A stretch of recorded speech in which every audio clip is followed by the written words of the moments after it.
Evo ga, ukopao sam rupu. Bolje je sigurno situacija posle ovih 30 nešto litara kiše. Ajde, da stisnemo merenje da vidimo šta pokazuje. Evo, ovaj čak ima, hoće 2 klipa da tera, deće si normalno. Nego ovo je prvi problem, što evo tu je klip, a evo suv list je tu, znači još malo pa stiže suv voća do klipa i dosta sitne glave, ali ih ima dosta. Dosta je gusto uspjelo to, kao što vidite. Samo ja da ne zapnem. Tu i tamo i vetar i ovdje skrljio, ali...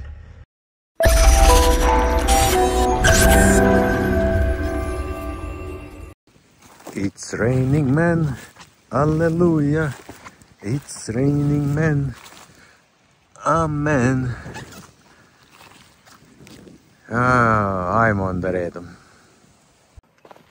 Pa ajde, ako bi teli redom, onda bi nastavio tamo gdje sam stao pre 3 nedelje, kad sam radio onaj video, onaj popularan video gdje usred suše kako se muči kukuruz i suncokret.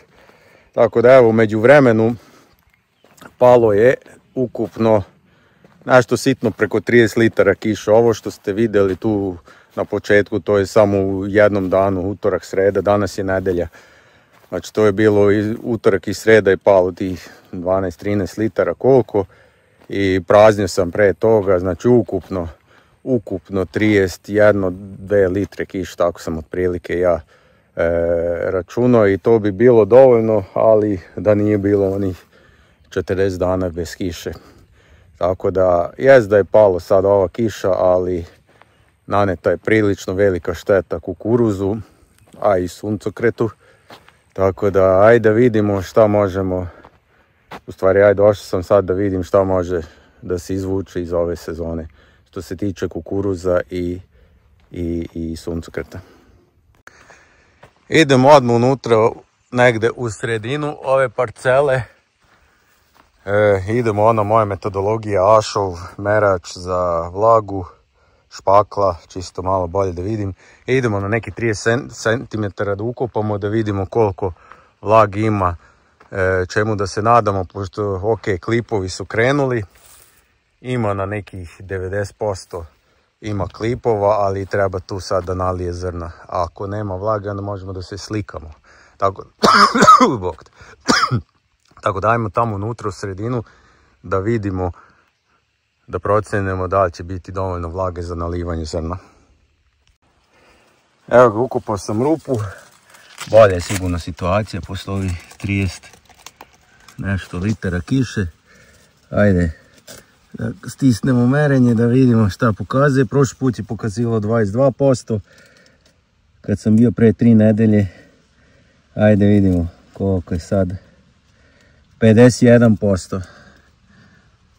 Hvalim ti Bože. 51% vlaga, realno je.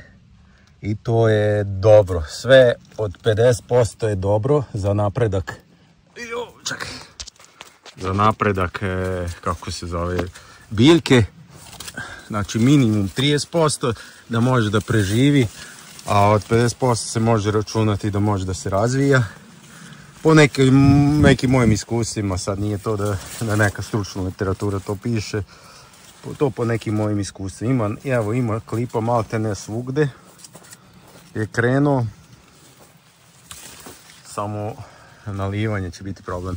Nizak je kukuruz, to me nervira i nepravilan, evo vidite ovaj nizak red, tako da verovatno tu imao sam problema sa sevlicom, sećate se to, tako da može da bude. I još samo da izmerim na 6 cm kolika je vlaga. Ajde. Znači na 30 je bilo 51%. Ajde vidimo. Vidimo na 6 cm 56%, bravo. Bravo, mada bi više volao da je niže, veće vlaga. Znači kiša se još nije spustila skroz, ali neće se ni to spustiti, no te dubine preće krenuti da se isušuje. Tako da trenutno je, što se tiče vlage, dobra situacija, ali sigurno neće izdržati sad, ne znam, ko mjesec dana i te stvari. Znači neki 10 dana recimo da može da preživi kukuruz, može da puni lepo, posle toga pitanje.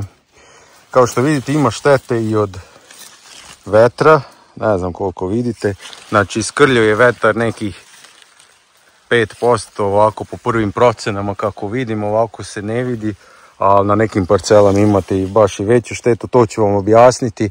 Znači jednostavno, kako se zove, koren zbog suše nije mogao da siđe dovoljno duboko i čim je došao malo jači vetar ode dođevala, iskrivio ga. Ja sam mislio da nema klipova, neće ga iskriviti, aha, neće malo sutra, nagnuo ga dobro. Mislim, evo, vidite i ovdje, znači sve ovi slabi.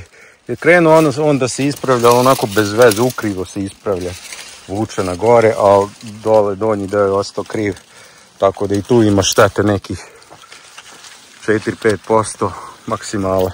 Ali ono što je dobro, klipova ima svugde, a ovo mi je, sad sam ušao u najgori, možda nije najgori, aj vidjet ćemo, ali jedan od gorih delova što imam parcelu, tako da hajmo onda dalje. Evo me na drugoj parceli sa kukuruzom, ono malo pre je bio Pionir 9911, a ovdje imam na drugoj parceli pola 9911, pola Dekalb 5075. Ovo je Pionir još uvijek, došao sam da vidim, ima klipa i ovdje, na svakoj stabilci, malte ne na svakoj. Samo bi tu da ukažem na dva problema. Evo, ovaj čak ima, hoće 2 klipa da tera, deće si normalno. Nego ovo je prvi problem, što evo tu je klip, a evo suv list je tu, znači još malo pa stiže suvoća do klipa i to je onda gotovo. A drugi problem je, evo, 29 stepeni je sad trenutno, negdje oko 10 sati pre podne, pola 11, u stvari 11 sati pre podne. Ima vlage, vidjeli ste, pokazivao sam koliko ima vlage i opet se uvrću listovi. Znači kukuruz je izgleda završio karijeru što se tiče našeg podneblja. Znači to su problemi. Prvi problem je trenutni problem što suvi listovi evo stižu do klipa. Po meni kad stignu dotle onda je gotovo. A drugi je što kukuruz i ovdje što su normalni uslovi, znači štavać, leto je, naravno da će biti 30 stepeni i to nije ni tako toplo. Ima vlage i opet ne valja. Opet se muči, opet ne napreduje. Mislim sad kukuruz neće ni napredovati, jedino klip da napreduje. Tako da ništa, ovo je Pionir, ima klipova na nekih 90%, recimo, ajde da ne pretjeram da svugdje ima. Ajmo u Dekalb, taj mi je sumnjiv. Evo ga Dekalb, vidite kako izgleda, ovaj se još više uvrći. Znači neverovatno ne, slabo trpi kukuruz. Znači trebaju mu laboratorijski uslovi. Ja mislim da kukuruzu treba jedno 23 stepena da bude i non stop da pada kiša, svaki dan pomalo. Svaki dan po 3-4 litara kiše i da bude 23 stepeni i onda valjda ne bi uvrtao listove. Inače, ima klipova malte ne svugde i ovdje. Ovo ko da mi je malo kasnije sorta, sad kreće teka, čak vidite ovi sitnima da tu sam malo skeptičan šta će biti. Ajde jedan reprezentativan primjer da skinem. Koji je reprezentativan primjer? Evo recimo ovdje dosta gusto zasejano. Ajde ovaj ćemo da skinemo da vidimo kakav će biti. Šta je ovdje? Ajde ga oljuštim. Evo ga. Skinuo sam, oljuštio sam. Pa ne izgleda tako loše, ali ne izgleda nešto dobro. Znači treba još jedna kiša definitivno. Još jedna kiša, dosta kiše treba da bi ovo nalilo zrno. Tako da suncokret ja mislim da će preživjeti, ali za kukuruz treba definitivno i još kiše. Tako da ajmo malo tamo dublje da vidimo. U stvari ajmo drugi kraj da vidimo. Evo ga i drugi kraj, tu gdje je Dekalb. Nevjerovatna razlika ovdje, mnogo bolja priča, mnogo bolja. Znači, em što nema puno osušenih listova dole, onako može solidno, ono, to je podnošljivo. Em što malo te ne svaki, ali dosta stabiljki teraju 2 klipa. Evo ga. Znači, evo i ovdje 2 klipa. Ok, neće od toga biti ništa, ali to je neki pokazatelj da se kukuruz koliko toliko bolje osjeća, a i vidite po listovima. Znači, neverovatna razlika. Ok, ona je malo peskovitije tamo, ali opet, evo, tu se nije sad da su na kraju, evo, tu je kraj, nije tako daleko, ali možemo da ulazimo. Evo, uću još. Evo, sad sam sigurno već jedno 30-40 metara unutra. I evo, još uvijek po 2, ok, tu gdje je prazno, naravno da će terati 2 klipa. Tu gdje nije gusto, ali evo, čak i ovo, vidite, ova mala stabiljka niže od mene, tera klip, tera 2 klipa. Nevjerovatno. Ono što bi napomenuo, da sam ovdje išao u zadnjem momentu malo jaču dozu prihrane preko lista vuksa, ali super. Dalje to pomoglo, pitanje. Ali išao sam i tamo, pa je tamo mnogo, dosta gore. I ovdje nema stajnjaka. Tamo gdje ima stajnjaka mi više, kako se zove, više zagorelih listova ima ispod. Tako da, eto vidite, kad nema kiše, onda stajnjak samo štetu pravi, ali evo, 2 klipa, koliko ovdje ima, 1,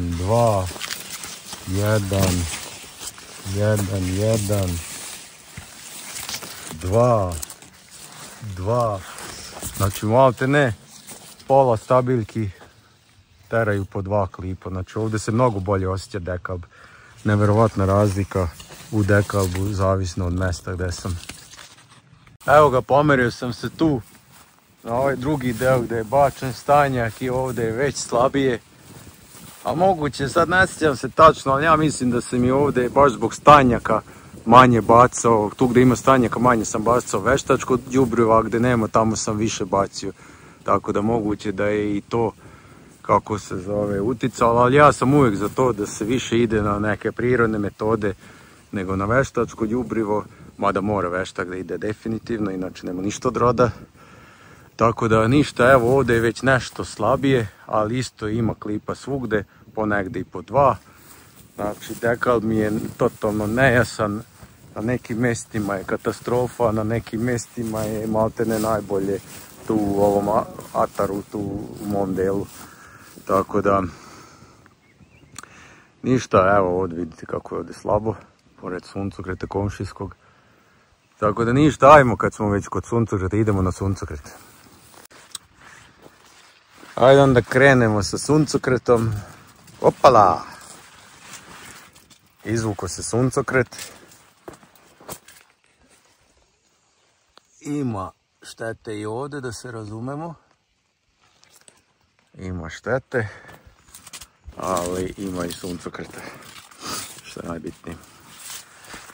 Znači, još jednom da napomenem, ovo je ona parcela gdje sam i pretprošle godine, 2023. imao suncokret, prošle godine jačam i sada je opet suncokret, tako da nije to ostavilo neke velike tragove, ok, slabije je, evo komšijski, vidite razliku, i komšija pored mene ima suncokret.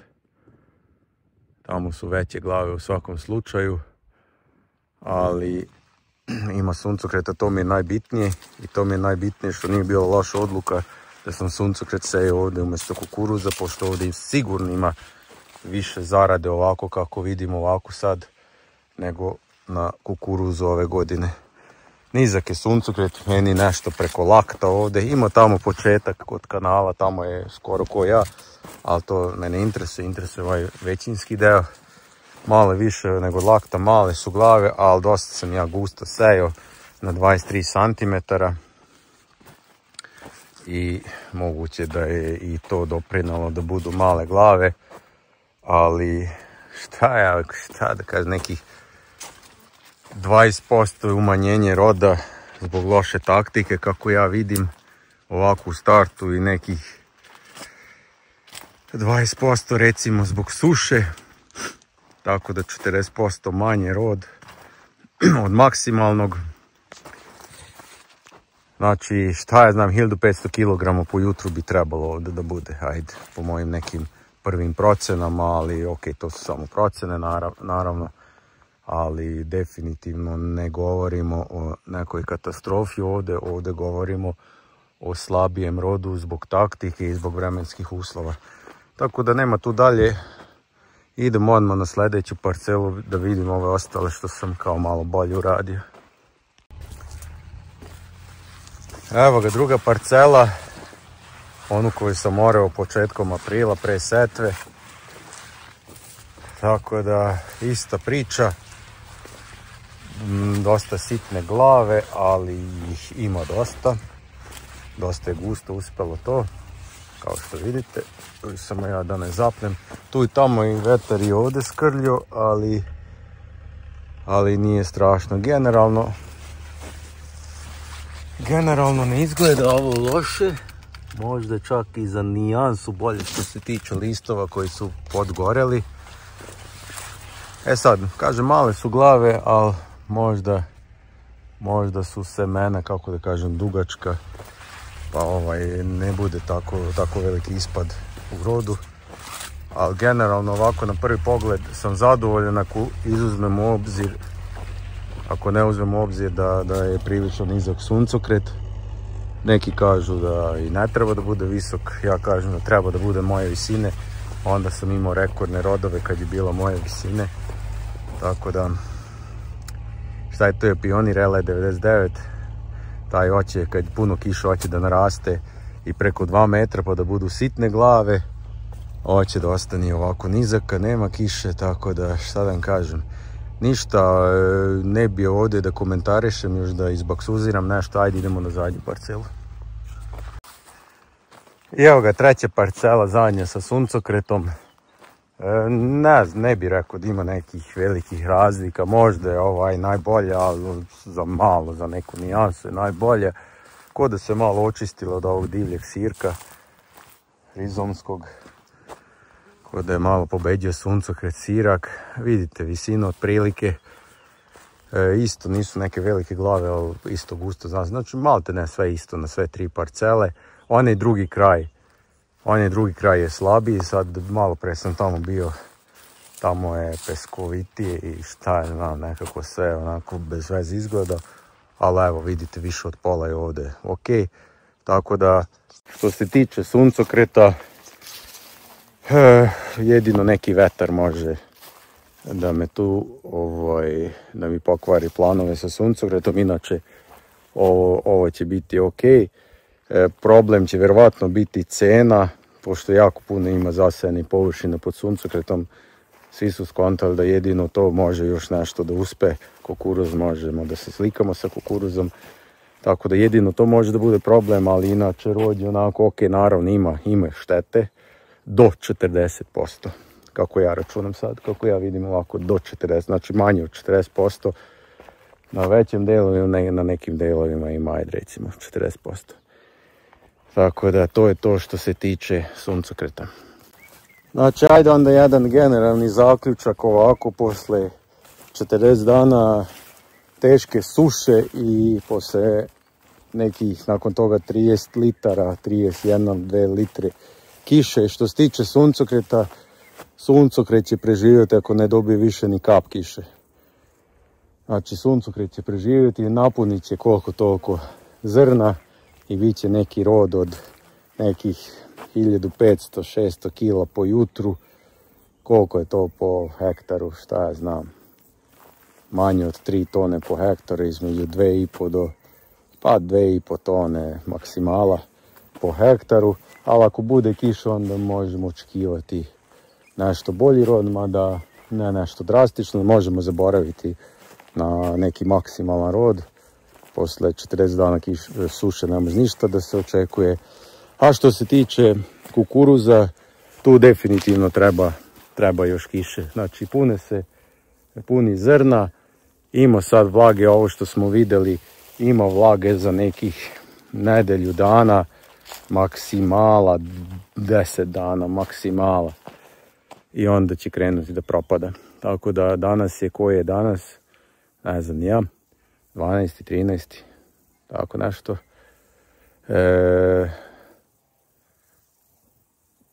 Ako ne padne tu do 23.4. kiša, onda smo ga ugasili, najavljuju. Ima sad tu neku kišu pokazuju, ali 17. valjda pokazuju neku manju kišu, a 20. pokazuju opet 38 stepeni, tako da to me uopšte ne raduje. Ti 38 stepeni, to će ubiti, bit će, zrna se neće napuniti, znači ovo će sve otići dođevalo. Tu ne može da se očekuje kod kukuruza, isti rod će biti u kilogramima kao kod suncokreta, a to je haos, to je nekih 60-70% umanjenje. Ok, znam da neko je još gore prošao, neko je, vidim, stavljaju slike da neko ima rekordan rod. Tako, mogu ja da vam stavim takvu sliku ako hoćete, tako nije problem. Tako da u suštini suncokret je ok, kukuruz nije ok.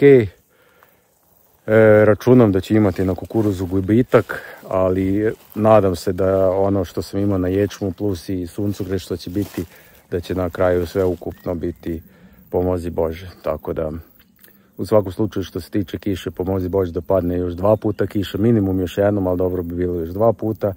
Tako da ništa, pratit ćemo situaciju, ako treba napraviti još jedan ovakav video kad već bude definitivno se videlo kako stoje stvari, tako da vidjet ćemo se verovatno tada, tako da, ćao!